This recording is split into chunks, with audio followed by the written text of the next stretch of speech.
Alrighty guys, so today we're making a cool little video. I know the title telling you guys about $5 grand a week, right? Selling auto parts and stuff. I'm gonna break it down to the point that y'all understand what it takes to do that with any type of product, right? Because in the title it talks about side hustles and shit, right? And like side hustles are cool. But what I want you guys to start doing is starting to think about things in a way where you're building something for the future. You're not just like hustling for the now, right? Because true wealth is created through what you keep, not what you make. So basically, like, you can make as much as you want every single day. But if by the end of the month you don't have anything left, then what's the point, right? So at the end of the day, if you want to create some wealth, you have to start to figure out, what are you building? What are you working towards? Because if you have no idea, then, you know, you're kind of just spinning your tires, going in circles. It's like trying to get to somewhere that you want to go without having the map to get there or the knowledge as to the route to take. So, that being said, it's not a hustle. You're not building a side hustle. You're building a legacy.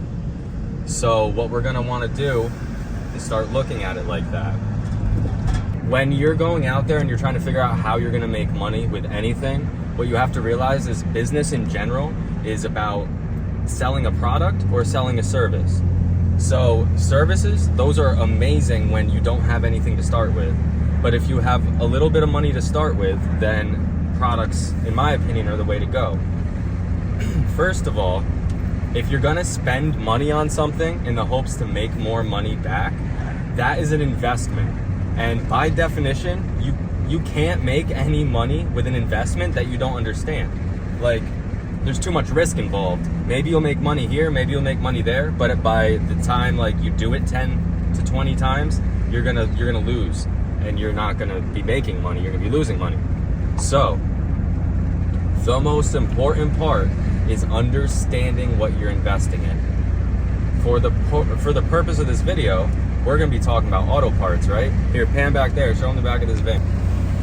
Holy moly, this is just like this is a couple of hours worth of pulling stuff off. Every single thing back there, $100, $200, $300. Just different, every time you touch a part, it represents a certain amount of money. So, with auto parts, basically the idea is you need to create a margin. So you, like, what I do is I go and I look at what car I'm looking at to part out, and I say, what's all on it? I list it out, and then I say, what can I get for each part reasonably? Like, what's the retail value? And then I try to knock it back to 70% of the retail value when I'm trying to figure out how much that car is worth, right? Now, sometimes you're going and buying the car, right? So in hopes you can buy a car that has some issues. Maybe it's got a blown motor, right? But it's got a ton of aftermarket parts on it. You buy that for $1,000 because the guy needs it out of his yard. Like, maybe he can't replace a motor. So in reality, you giving him $1,000 for this thing is going to help him out in his situation as well. And that's the best thing that you can do, because it does matter what you put out there, right? Because you're gonna attract more of what you put out. So at the end of the day, you can be buying things for cash, but people are also interested in trades. People are interested in like replacing what they have with something better. So say you can get a car for maybe $3 grand and it's got a little bit of issues here and there, but it's worth $8. Why couldn't you fix it all up, get it to the point that it's worth the $8 again, go try to trade for one of these cars that's broken that you would pay $1,000 for, maybe get $5-6 grand on top of that. Yeah, it's not the full $8, but you're making money at that, right? And the other person, they're replacing their broken car with a working car. So of course they're happy. What this will bring us to at this point is, I believe, with cars specifically, but like I said, this type of stuff applies to anything you want to do, you're going to need to pick a niche. Cars is too broad. If you just worked on all the different types of cars, imagine the amount of knowledge you'd have to never lose money. Like, it'd be crazy. So what I do is I focus on Subarus because I understand Subarus really well. So I go out there and I pretty much only stick to Subarus and turboed Subarus. Another like way to extrapolate that to a different example would be, I also have a Yu-Gi-Oh card business. I know, dorky, right? But there's a certain amount of people searching for Yu-Gi-Oh cards every single day. So that means there's a certain amount of money that gets spent on Yu-Gi-Oh cards every single day. And as a business, I'm coming into that flow of money and I'm putting my bucket out and it's dripping in there, right? So with Yu-Gi-Oh cards, like I said, with the whole niche thing, I'm taking, not just selling Yu-Gi-Oh cards, I'm selling nostalgic cards around the Egyptian god stuff.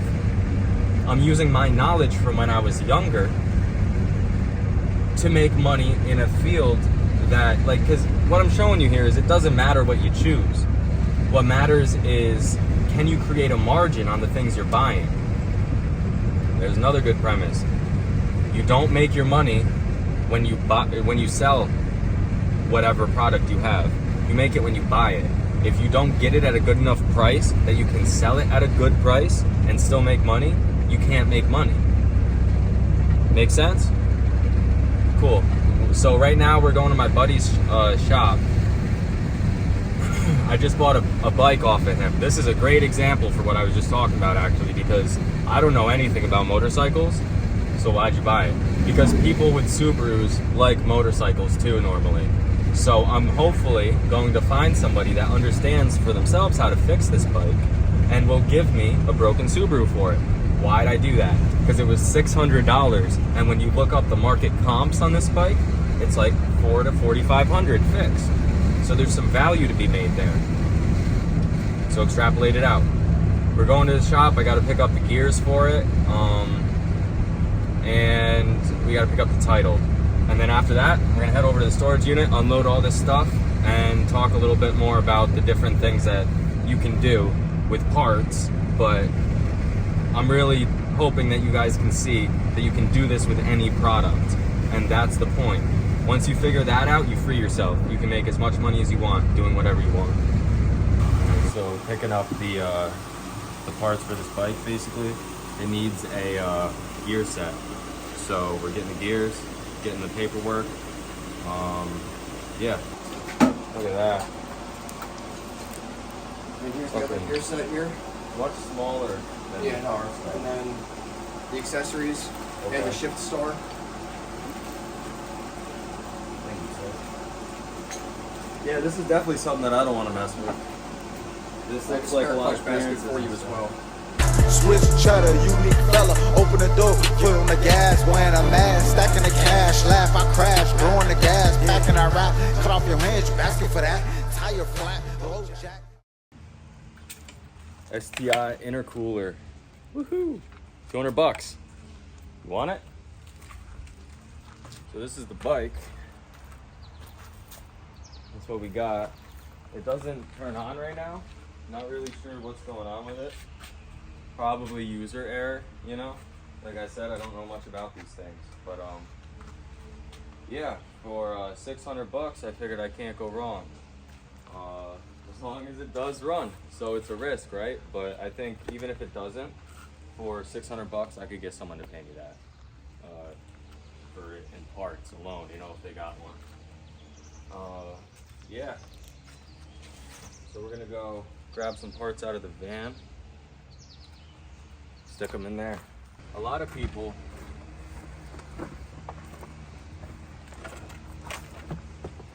keep track of all the different money they spend, right? And they want to know where it all goes. Everybody does that, right? But I think a lot of people don't really think about what it means to, like, invest in yourself. You know what I mean? Because you can spend money on yourself that, if you develop a skill set, will return everything you spend plus some, right?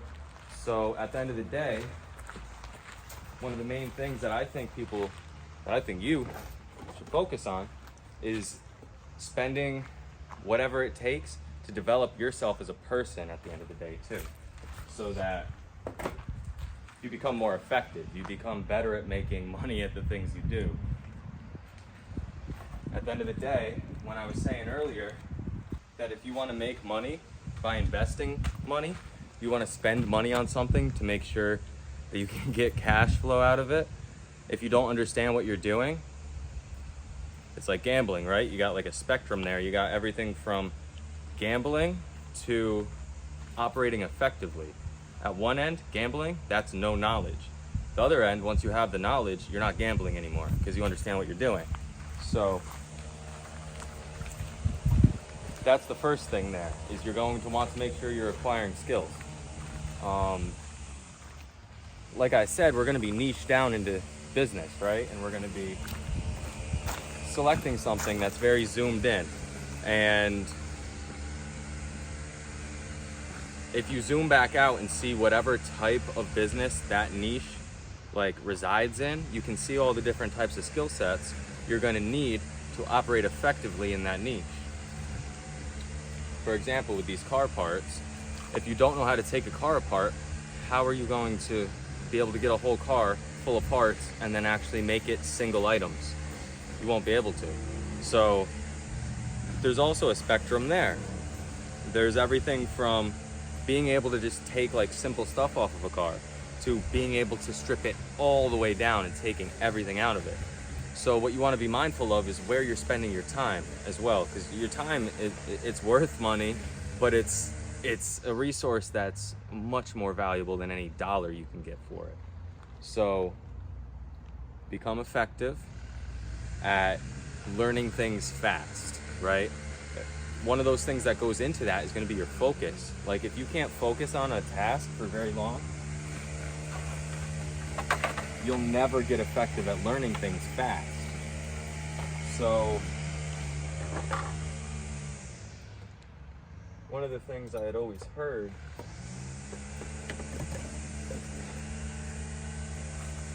is that after you break focus on a task, it takes up to from 15 to 25 minutes to refocus. Do you really want to be bouncing around constantly on what you're doing? No, because you can't be effective. So what would that look like in reality? That would look like you being able to curate the time and conditions around you to make sure that you can be as focused as possible.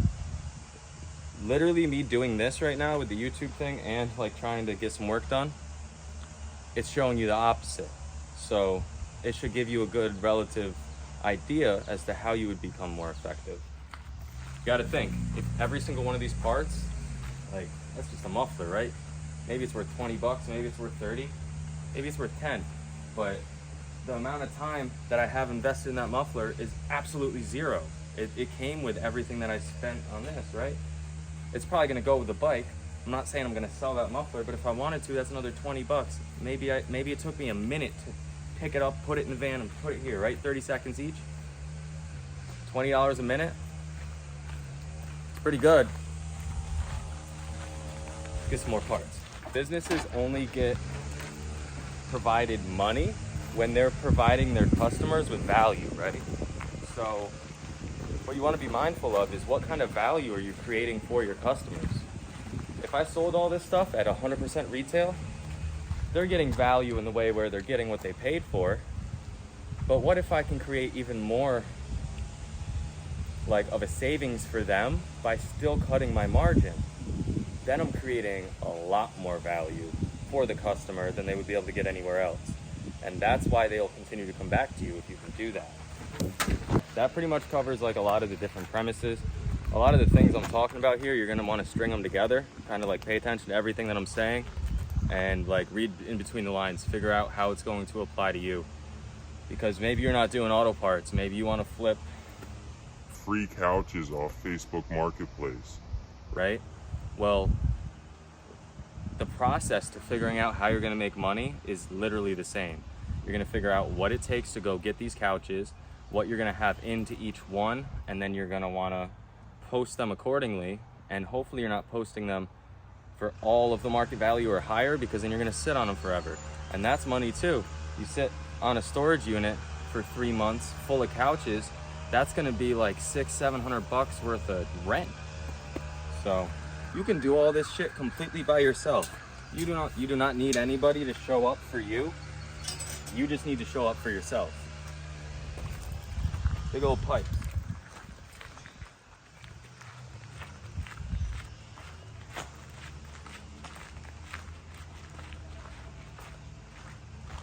So yeah, I think I made my point there pretty good. I'm gonna go ahead and get the rest of these unloaded, and we'll check back in when we get back in the driveway.